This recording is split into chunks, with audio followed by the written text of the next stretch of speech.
Observations are one of the many ways educators identify children's strengths and needs. Through observations, you can see what children are coping with, enjoying, finding easy, and where they might need more support. Taking time to observe children doing everyday things can help us understand the meaning behind their behaviour. Observing children can also help you understand what is part of everyday child development and what might be a mental health difficulty. Early childhood educators make many observations of children over the course of the time that they work with them.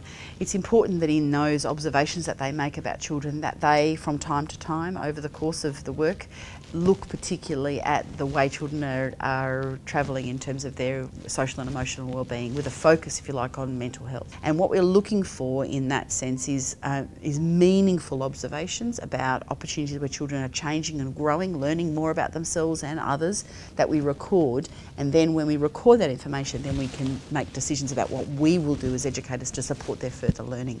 Observations are great for helping us understand the child and their various behaviours, because it's basically when you just take time to sit and watch and note things that the child's doing just as it's happening, and then you can go back and think more about what's actually happening in that time frame, and that allows us to get so much knowledge about that child. Early childhood educators and those providing care are often with kids for many hours in a day. So they're in a very unique position to know a lot and to know a lot in depth, about young kids.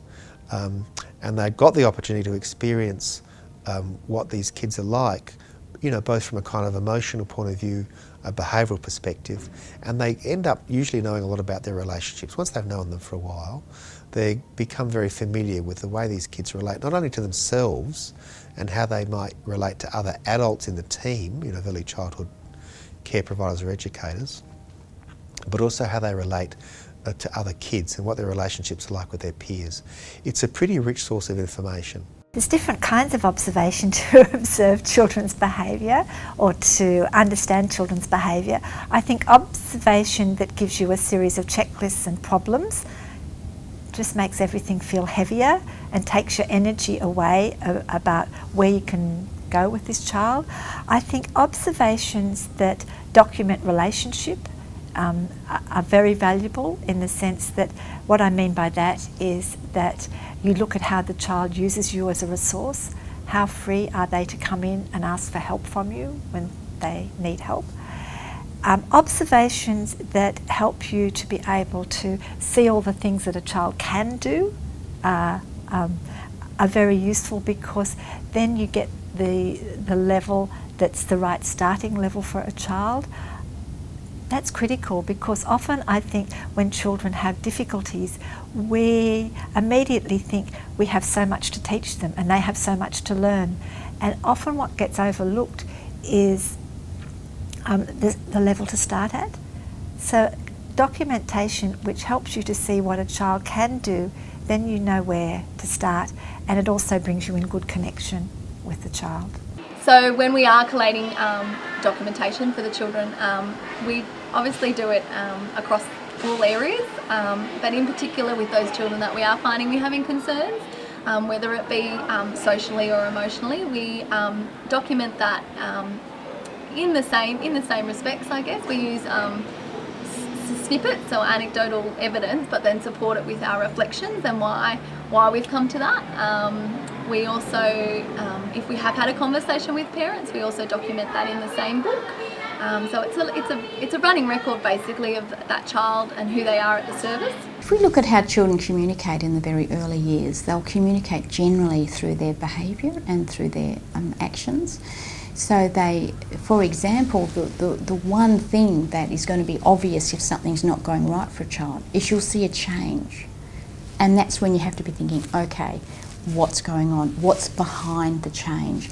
It's too easy to look at a behaviour and say the behaviour's wrong. For example, if a child starts acting out in an aggressive way, then you can blame the child for being naughty.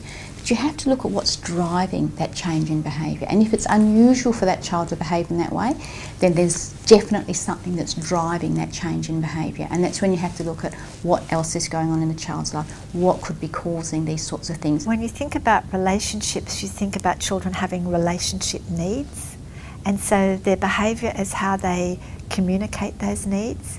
And then you can have different ways of thinking about those needs. But the most important thing is, to me, that if you think about a child's relationship need, it's genuine, it's not a greedy or selfish need, it's an authentic need. There's a quote that I love about that all behaviour are feelings that are meant to be heard. So I think that behaviour really does tell you about how children are feeling about themselves on the inside, what they expect of themselves and what they expect from the grown-ups in their life. An early childhood educator who has some concerns about a child's mental health needs to act. They need to think about what they're going to do in response to that. I think sometimes an educator might need to consider in the first place whether this is something of deep concern or whether this is something that's normal for a child. In the first instance, for educators, they need to collect more data. So the more they, collect more information, do some more observation of the way that children are experiencing the program, to alert them to when those things might be occurring, how they're occurring, whether they're occurring at particular points in the program, to get more information that helps us build a bit of a picture about what we mean. Because with that information, then we're able to either talk to our colleagues about particular strategies. We might talk to a more experienced educator who has some ideas about this. We might speak to a family in relation to what we've noticed about this and to raise those concerns in sensitive ways. We also might at that point actually source some other professionals who can assist us with the thinking, because it's really important for educators to realise that they're not experts in everything. It's something that at times we need particular expertise to deal with something particularly. And we also know that the earlier we get onto some of those things, particularly say, for example, an anxiety, deep anxiety that children are experiencing, the sooner we can address some of those things and give the children strategies early on, we won't actually find that being a lasting issue for the rest of their lives.